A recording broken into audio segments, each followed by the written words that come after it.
Hi అండి. అందరికీ good morning.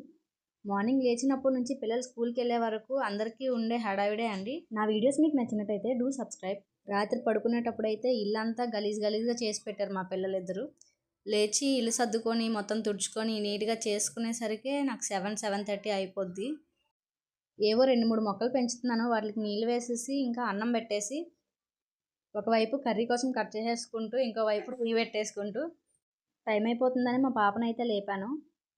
చల్లటి నీళ్ళు స్నానం చేయదు, అందుకనే వేడి నీళ్ళు పెట్టేశాను. అందరూ ఎంత టైంకి లెగుస్తారో ఏమో కానీ నేనైతే 6కి 6:30కి లేచి హడావిడిగా పనులన్నీ చేసుకుంటాను.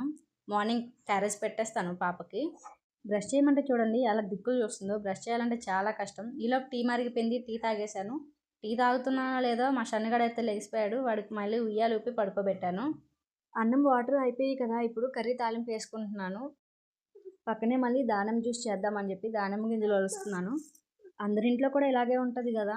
మార్నింగ్ స్కూల్ ఉందంటే చాలు తొందరగా లేచి తొందరగా పనులన్నీ జేసుకోవాలి. ఇలాంటప్పుడే అనిపిస్తది అమ్మ వాళ్ళు ఎలా చేసేవాళ్ళు, వాళ్ళు అన్ని పనులన్నీ చేసేసి మళ్ళీ పనికి కూడా వెళ్ళిపోయేవాళ్ళు.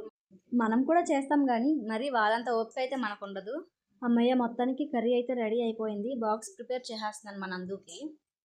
బాక్స్ ఇచ్చేయాలి, లేదంటే ఏడ్చేస్తది. మధ్యాహ్నం ఇస్తాను, అప్పుడు ఇస్తాను, ఇప్పుడు ఇస్తాను అంటే అస్సలు ఒప్పుకోదు. వెళ్ళేటప్పుడే ఇచ్చేయాలంటది. 8:30 అయిపోయింది. స్కూల్‌కి వెళ్ళిపోతుంది. మా షన్ను నన్ను లాక్కొని వెళ్ళిపోతున్నాడు అక్కకి బాయ్ చెప్పడానికి. ఇంకా మీకు కూడా బాయ్. వీడియో నచ్చితే మర్చిపోవద్దు సబ్స్క్రైబ్ చేసుకోండి.